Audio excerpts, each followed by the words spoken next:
Meus amados, continuar aqui, eu estava falando aqui o seguinte, como estamos falando de escatologia bíblicas, né, dos acontecimentos, estava falando aqui da doutrina da morte, né? Encerrei os versículos em que fala que nós estaremos com o Senhor, e falamos aqui, agora vamos falar a morte para quem morre em Cristo é lucro, tá? Essa passagem bíblica, ela vai estar aqui apoiada em Filipenses capítulo 1, Filipenses capítulo 1, o versículo de número 21, né? Lucas capítulo de número 1, Filipenses capítulo 1, versículo 21, Lucas não, Filipenses 1 e versículo de número 21. Eu vou ler aqui para os meus irmãos verem a importância para os que morrem em Cristo Jesus. Como é importante servir a Deus. Porque para mim o viver é Cristo e o morrer é ganho. Para mim o viver é Cristo e o morrer é ganho. Ou lucro, para algumas traduções. O que percebemos aqui que Paulo está narrando, está falando, Paulo está falando que para ele é um prazer.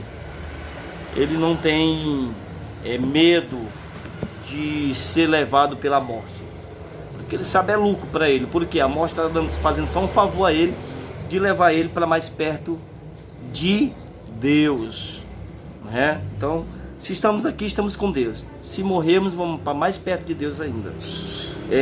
O capítulo de número 116 de Salmo 116, versículo 15, vai falar assim: precioso é à vista do Senhor a morte dos seus santos.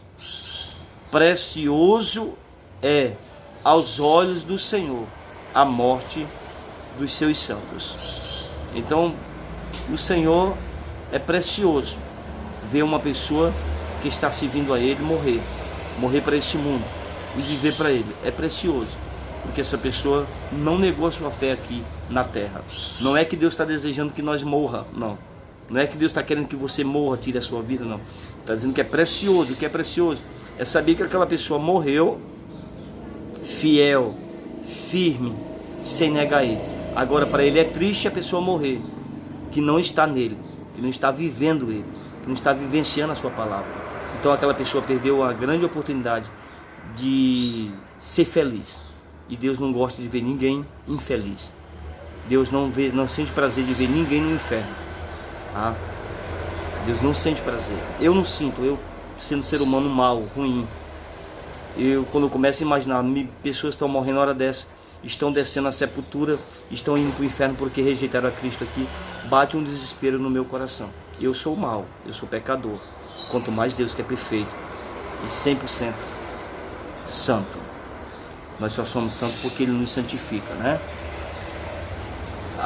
Aqui fala também, queridos, referência em 1 Tessalonicenses no capítulo 4, versículo 14. Eu vou ler aqui a passagem bíblica de 1 Tessalonicenses, capítulo 4, versículo de número 14.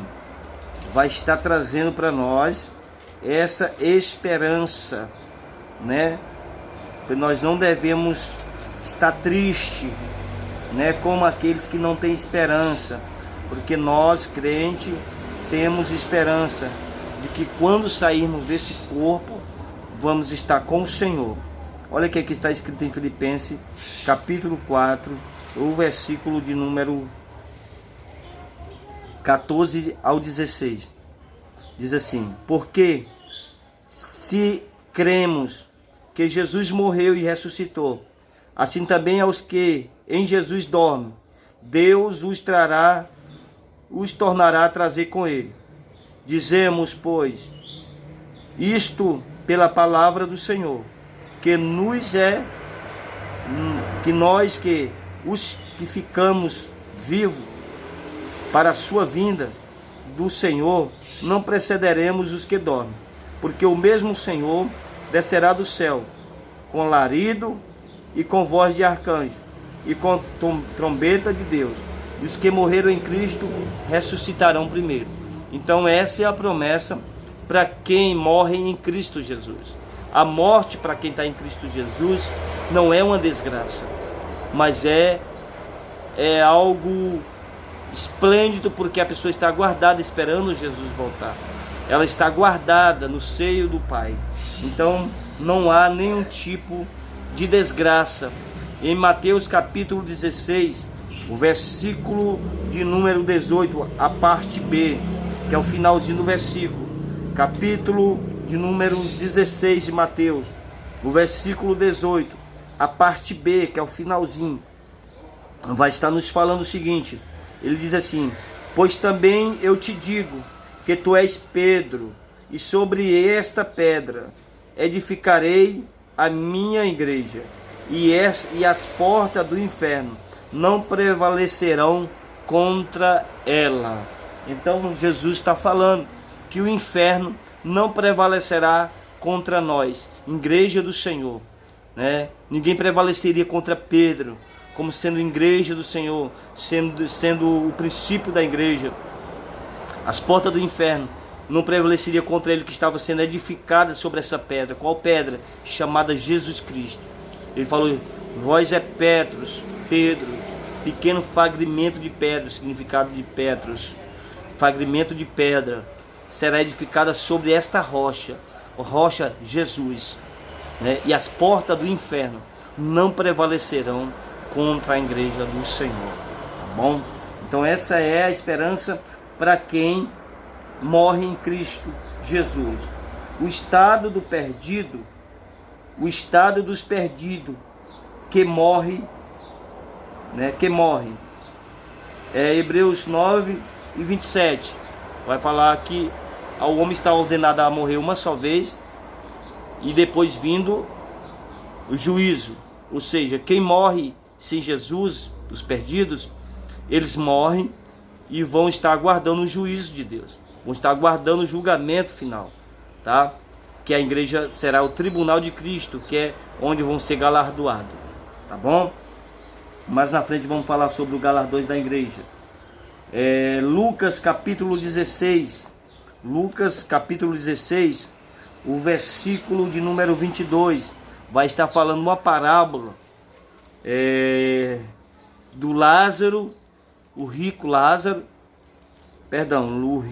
e Lázaro, o pobre, tá bom? Mendigo. Lucas 16, 22, a partir do 19, mas o 22 diz assim: e aconteceu que o mendigo morreu e foi levado pelos anjos para o seio de Abraão, e morreu também o rico e foi sepultado, e no Hades ergueu os olhos e estando em tormento. E aí você vai estar lendo em casa Lucas 16, versículo do 19 até, se quiser ler todinho pode ler, né? Vai estar até o 31, né? Você vai ler aí 15 versículos e você vai poder conhecer a história, e vai ver que ele vai pedir para vir avisar os irmãos que estão na terra, vai ver que ele vai pedir para Lázaro molhar a ponta do dedo, né? Ele vai querer pregar o evangelho depois de morto, né? Ele vai querer se arrepender e sair daquele lugar de tormento depois de morto. Ele criou todos os argumentos para que Deus lhe desse uma chance de sair dali, né? Mesmo fora do corpo, em espírito, voltar à terra. E Deus disse: olha, infelizmente, se eles não acreditar nos vivos, que lá está Moisés e os profetas, se não acreditar nos vivos, como vai acreditar nos mortos? Então, e lá aqui tem um abismo muito grande, de quem está aqui não pode ir para lá, e quem está lá não pode vir para cá. Então Deus começa a argumentar para ele, explicando para ele que ele está eternamente e ele não pode sair mais de lá. Então essa é a razão dos que morrem sem Deus, morrem perdido, né? E precisamos pregoar, precisamos crer nisso, precisamos se preparar para isso, porque isso não é algo que acontece só com os outros, não.